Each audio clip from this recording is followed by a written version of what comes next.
What's up, everybody? Welcome back to another Comically Boston. I'm your host, Big Cam, and today we are talking about the weekly nerdy news that happened over the last week.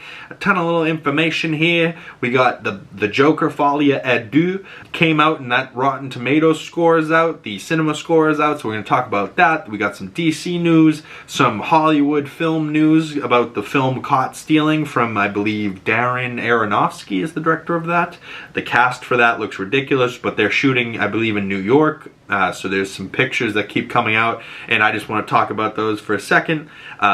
Spiderman Noir first looks, Nicolas Cage in the Amazon Spiderman Noir, which I believe is the same Spiderman Noir from the Into the Spider-Verse, but going to be a live-action version, which is cool. I'm into noir stuff, so yeah. And then we're going to finish off with some Marvel news, but jumping right into it, DC news, James Gunn talked about a confirmed project, and he says he is over the moon and excited to announce the newest DC Studios / Warner Brothers Pictures Animation greenlit film for theaters.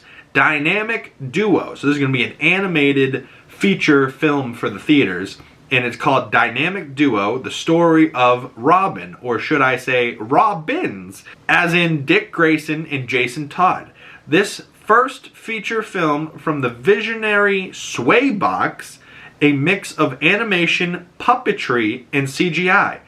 A script from the wonderfully talented Matt Aldrich, produced with our partners at Matt Reeves' 6th in Idaho. This is something special. So we're talking a Dick Grayson, Jason Todd animated movie that might have animation, puppetry, and CGI. So what, we're talking claymation in there a little bit? Puppetry? I don't know. But it's written by Matt Aldrich and produced by the people with Matt Reeves. So, you know, Matt Reeves has been producing a lot with that 6th in Idaho and Warner Brothers, whether it's the Penguin show. He also was with Amazon with that Caped Crusaders show, I believe. And that was pretty good. And now this Dynamic Duo Robin with Robin animated feature film that's going to be coming to theaters. So that's kind of exciting news. I honestly doubt years from now when that's done, it probably won't come to theaters, you know, unless it's like an Into the Spider-Verse level of craziness and like dope story. I'm guessing that's probably going to be more of a Max type of streamer. But moving on to something that is in theaters right now, Joker Folie à Deux's Rotten Tomatoes score. I had said it was at 48% or something like that when it only had 80 critic reviews. Currently, it has 166 critic reviews, and it's sitting at 39%. And the audience score is sitting at 37%. Now, I've seen some people out there saying that this is a good film, and I've talked about it myself and all my thoughts and ideas on the movie in my own video breakdown that's currently up on the channel. Go check out that if you want to hear my thoughts on Joker 2, Folie à Deux. I truly believe it is a good movie, but it's executed so poorly. And, you know, some people are oh, it's meta, oh, you're supposed to hate it, and, you know, the director's a genius. I don't think any director has ever made a movie and wanted the audience to hate it purposefully. You know what I mean? Like, that's not the goal of any director, is to make a movie that people hate. You know, they want people to like it. And I think there's great parts, but it gets redundant or reductive, whatever, you know what I mean? It gets too repetitive at a point where we hear like the same song like 5 times, you know, and like there's like 10 singing moments, and it's like none of this was in the first movie, right? And this is supposed to be a sequel to that. Now, it does feel like a sequel to that, but it just goes in a completely different direction, right? And the first film was such an iconic, you know, moment in time. And granted, I believe it came out in 2018, 2019, so it was right around that time of Infinity War, Endgame, where all of the Marvel movies were making billions of dollars, and, you know, all of the superhero movies were making billions of dollars. And this movie made $1 billion for an R-rated, right? Like, so that's why they wanted to make a second one. But I think the director just made a film that he wanted, you know, rather than caring what anyone else thinks. And what worries me is that, you know, Warner Brothers shelved movies that screen tested positively, like in Coyote vs. Acme in that Batgirl movie, and they didn't screen test this one at all. Just put it out as is, and just let it get the hate that it's going to get and then move on. Like, this is not good for Warner Brothers at all. And it's, you know, the more and more bad reviews you get, you got people on the fence that were deciding whether or not to go to the movies and spend money on it, and now they're thinking, maybe I'll just wait for it to come on streaming. That's not exactly what you want to happen when you're trying to make money for your film. Now, granted, this movie worldwide will probably still make money, but I saw a rumored report the other day that it was supposed to be, you know, 450 mil for them to make profit, and through the opening weekend they had only made like 125.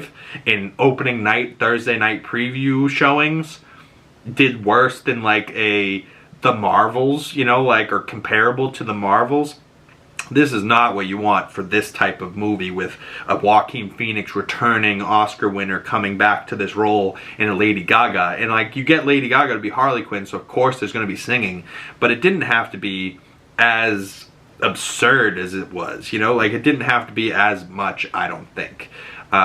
Maybe that's nitpicky, but, you know, there's a story in there that I think is worth it in a direction it could have gone, but instead it went in a different one, and it disappointed me. So that is what it is.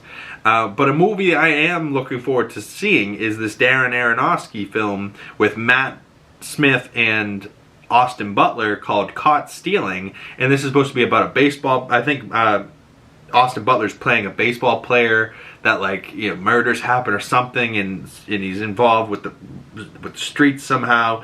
But we see blood on Austin Butler's neck, and he's walking, and Matt Smith next to him with that crazy mohawk is insane. Like, I had a lot of mohawks growing up as a kid. I don't know if you guys knew this. Maybe maybe if you're watching, you knew me at the time when I had mohawks as a kid, and you're a longtime friend. If you are, I appreciate you. But I had a lot of mohawks as a kid, to the point where I was called Mohawk. And I never had one like this. This is awesome. You know, 2 colors, 3 colors, big, tall mohawk. Like, and it's Matt Smith. You know his character's about to be unhinged. But also, like, the cars on the street are like 70s cars. Like, so this is set like in the past a bit. I kind of dig it. And Matt Smith's outfit is like grunge and like goth, and I don't know, maybe he's like a musician of some sorts, or a biker, or some gang member. But he's got like chains and stuff on him, and bedazzled, and yeah. But he's bleeding, so something happened here. Maybe they got into a fist fight at a bar, or car accident or something, I don't know. Moving on to my next topic, Spiderman Noir first looks. And some of these pictures aren't the best of qualities, but you see Nicolas Cage here bent down on a knee. Here's another shot from a different angle with a different color scheme. So I don't know if they're going to be in black and white the whole time, like Spider-Man Noir. I'm guessing they will be, so maybe that's where these weird lighting conditions come in, where, oh, it doesn't need to be lit perfect because it's going to be black and white, you know? Like, we need colors that will pop with black and white, like a black jacket, a white t-shirt, you know, white cufflinks. So you start getting these images that can pop off of the black and white type of thing. We see a picture of him with his top hat, right? Which I love, the little Spider-Man Noir top hat. I can't wait to see him with the full suit and like swinging. I don't know if that will actually happen, but I'm hoping it does. But he's got a newspaper in his hand, and the newspaper is got CGI on it, so they're going to add something onto the newspaper later that they didn't want to spoil while they're out shooting. He's also here in his full suited and booted trench coat, and he's got a guy behind him, maybe his partner or something, I don't know. But Nicolas Cage is Spider-Man Noir. First images. I thought that was cool. I still don't believe this is a real show until they put out the trailer for it. I don't believe it's real at all. Whether he's shooting it or not, I'll believe it when I see it. Much like my next topic of news, I don't believe it because it was rumored, heavily rumored, but the more and more reports come out, I'm thinking it might be true. And this is Xolo Maridueña. I hope I said his name right, but Xolo, X-O-L-O, Xolo. He is Blue Beetle, Jaime Reyes. I really loved him in that movie, and Blue Beetle's a badass, great movie. And he is rumored reports that he is going to be one of the Novas, right? I think there's Sam Alexander and Richard Rider. I don't know which one of the two he will be, but I'm thinking Nova has been cast, and they're talking about a Nova Disney Plus show, which would be cool. As long as they show that Xandar getting decimated in that this guy was here the whole time, because we saw Xandar get decimated, or we didn't see it, but we know that it did because Thanos had the purple Power Stone. That is a piece of Xandar, technology, story, there's a whole thing there, and I think they should adapt that to Nova's story. And if it's Blue Beetle, I'm in. Sorry, I'm not saying your real name because it's hard for me to pronounce, but still, I loved him as Jaime Reyes in Blue Beetle, so I'm guessing I love him even more as Nova. And then just to close out the topic of today, Captain America Brave New World is coming out in February, and rumors have it that most of the reshoots that they did for Captain America Brave New World are centered around this post-credit scene that will just a rumor, but still, the rumor says that it will set up a World War Hulk movie. I'm into it, right? And if this is Angry Hulk fighting Red Hulk and we get Mark Ruffalo back as an Angry Hulk, maybe they finally made this deal with Universal that Hulk can finally have his own movie.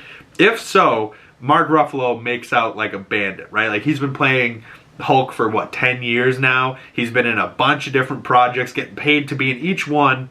And Universal gets nothing because they refuse to make it a solo movie. And, he gets this whole arc through all these stories. It could have just been one movie. But now I hope they come full circle and he gets that movie he deserves. And it's with Marvel, and Universal can fuck off, Same with Sony, right? Like, Universal's fucking over Hulk the same way Sony's fucking over Spider-Man.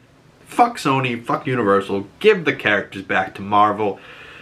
And that's it. That's all I got. That's all I got for today. I hope you guys enjoyed this video. Weekly Nerdy News will be back next Monday or maybe Tuesday, depending on how good that Penguin episode 4 episode is. I might need to jump on it like I did episode 3 and get it out Monday morning.